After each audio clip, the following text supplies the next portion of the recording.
It's the Million Student March. It's a hashtag, Million Student March. They've been endorsed by Noam Chomsky. I would endorse them if they had asked me to. And if any of you are listening, just slap my name on it. They're calling for three things. Number one, tuition-free public college. Bernie Sanders is calling for that too. Number two, the cancellation of all student debt.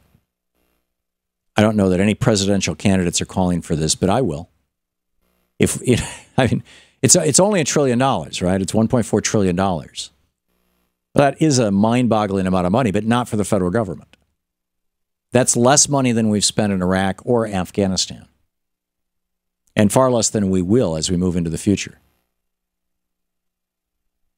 So, if we can fight two wars for a whole hell of a lot more money than all the student debt in the United States, we can certainly say all student debt is canceled, period.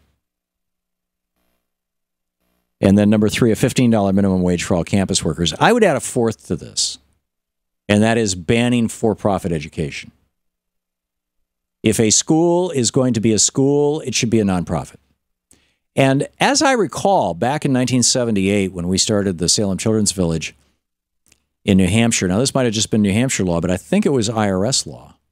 I wrote the application for our 501c3 status, which I had no experience with. I'd never done before, but we didn't have enough money to afford a lawyer. I mean, we started this thing on a shoestring. And so I educated myself about the tax code, and I learned everything I could about 501c3 laws, and I wrote the application to the IRS for tax-exempt status for the Children's Village, and they accepted it. But my understanding was at the time, and now I could be wrong, but I don't think I am, was that if you want to open a school in New Hampshire, it has to be not-for-profit. Or this was back in 1978. Now, I'm sure that now, if you want to open a for-profit school, it's perfectly fine. I would bet anything that the laws have changed.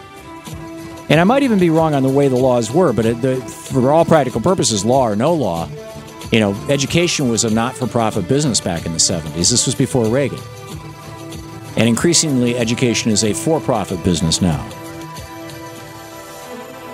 So, anyhow, Elon Axelbank is the guy who's organizing the Million Student March. You're listening to the Thom Hartmann Program. Call 202-536-2370. And he says fixing the student debt crisis won't start within a broken two-party system. It'll start in the streets.